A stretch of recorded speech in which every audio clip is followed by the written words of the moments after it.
Contrairement aux essais semi-destructifs ou destructifs, qui laissent de profondes cicatrices ou détruisent l'assemblage, les essais non destructifs sont des épreuves de contrôle des soudures qui n'apportent aucune altération. Les principaux essais non destructifs sont l'examen visuel, l'examen par reçuage, l'examen magnétique, l'examen par ultrasons, l'examen radiographique. Examen visuel. Pour bien des gens, l'examen visuel n'est pas un essai puisqu'il ne met en œuvre aucune technique particulière. Pourtant, l'examen visuel apporte à la personne avertie qui le pratique des informations importantes sur la qualité et la tenue en service des assemblages.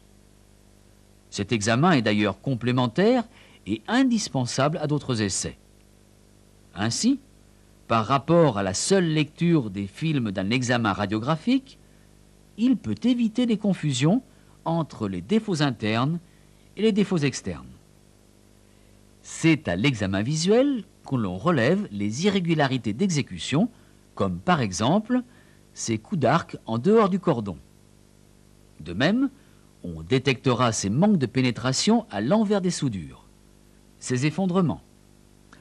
On contrôlera aussi d'autres défauts, comme des cordons plus ou moins larges, des surépaisseurs d'importance variable, des excès de pénétration, des défauts d'alignement, du rochage, ainsi que des soufflures et des fissures débouchantes. Examen par reçuage. Simple à mettre en œuvre, cet examen permet de détecter les défauts débouchant à la surface examinée. Sur la surface préalablement nettoyée, on applique un liquide mouillant et coloré, généralement rouge, afin qu'il pénètre dans les défauts. Après quelques minutes, le liquide est soigneusement éliminé, par exemple en l'essuyant avec un chiffon. Toute la surface ainsi traitée est ensuite recouverte d'un révélateur, une poudre blanche, qui provoque le ressuage du liquide coloré retenu dans les défauts. Ces derniers sont alors révélés et localisés. En général, les défauts apparaissent peu de temps après l'application du révélateur.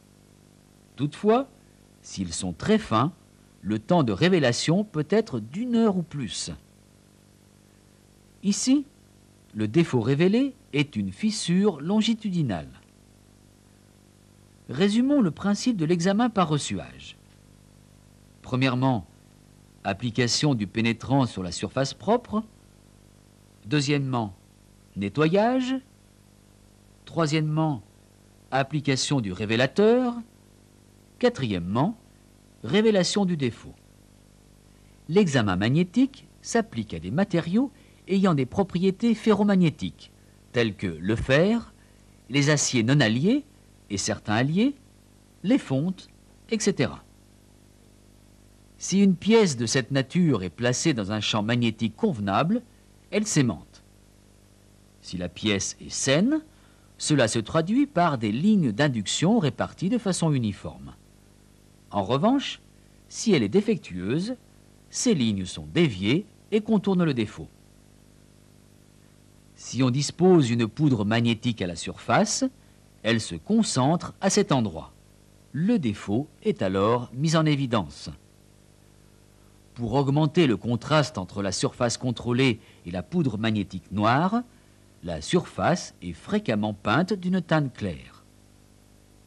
Une variante du procédé consiste en l'utilisation d'un liquide pénétrant fluorescent. L'examen est alors réalisé sous un éclairage ultraviolet.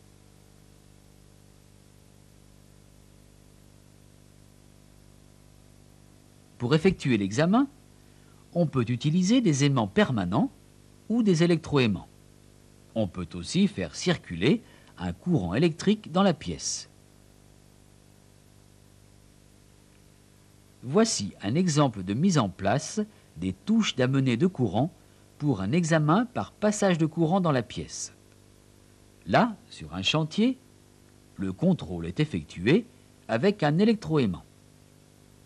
Le liquide contenant la poudre magnétique est appliquée à l'aide d'une picette. Voici une machine pour atelier ou laboratoire. Elle permet d'effectuer le contrôle par circulation de courant. L'application du liquide contenant la poudre magnétique en suspension est effectuée sous pression à l'aide d'un pistolet. Les défauts détectés sont ceux qui sont orientés perpendiculairement aux lignes de force. Aussi, lors du contrôle, celles-ci doivent être orientées dans diverses directions. Ceci nécessite la manipulation et la mise en différentes positions des aimants, électroaimants ou bobines.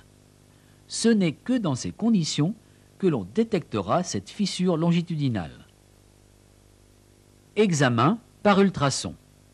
Les ultrasons utilisés pour le contrôle des soudures sont des vibrations de fréquence élevée, 0,5 à 10 MHz.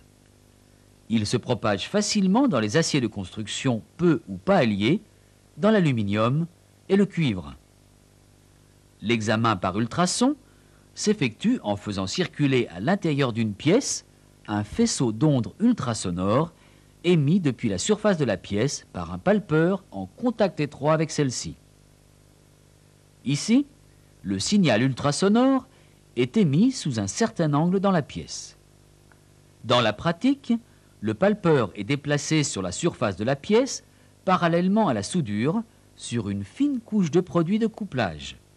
Graisse, huile, colle, eau. Ce produit assure la transmission des signaux entre le palpeur et la pièce. Le palpeur est couplé à un oscilloscope.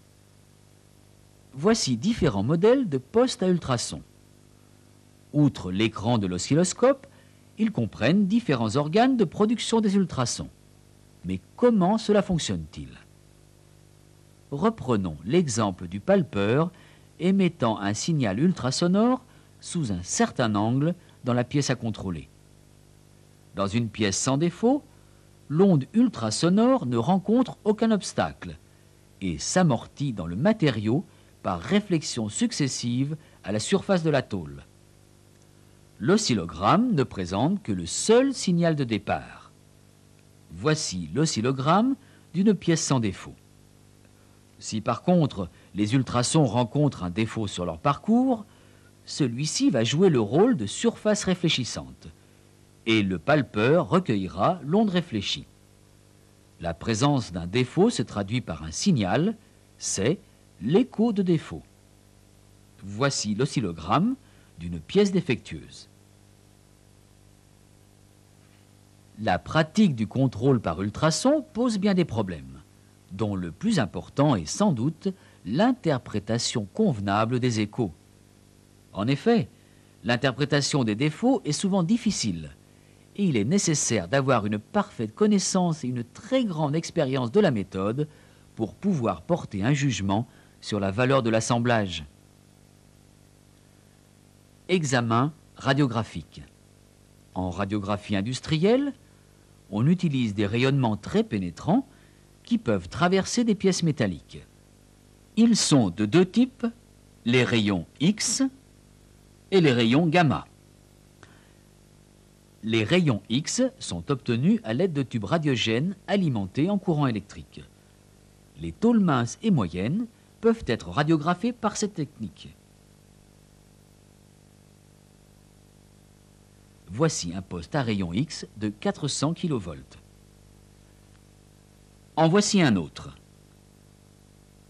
Les rayons gamma sont émis spontanément par certaines substances radioactives, comme par exemple le radium, le cobalt 60, l'iridium 192. Les rayons gamma permettent de radiographer des pièces épaisses en acier.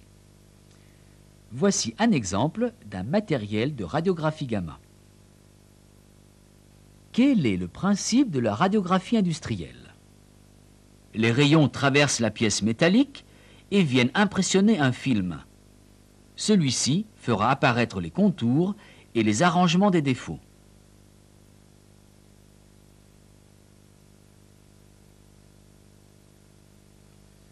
La face de la pièce située du côté rayonnement comporte un indicateur de qualité d'image dénommés IQI, et des repères en plomb qui servent à l'identification et à la localisation du film.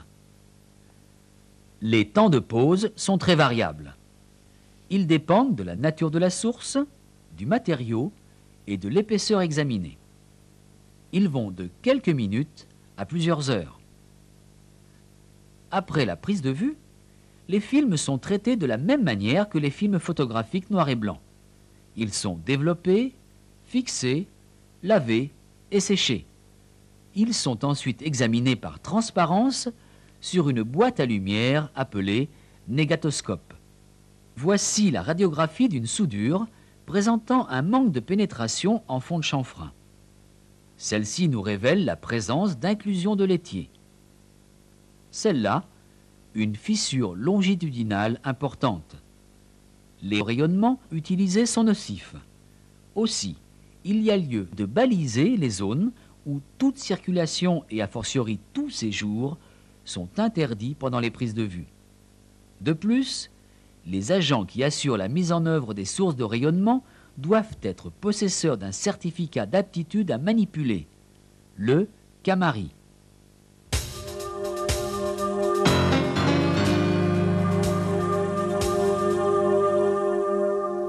Les essais non destructifs donnent des renseignements précieux sur la compacité de l'assemblage, examinés dans des conditions qui permettent de garder leur intégrité. C'est pourquoi, en soudage, les essais non destructifs sont très largement utilisés. Chacun d'entre eux a toutefois ses propres limites et convient à certains types de défauts et pour certaines localisations de ceux-ci.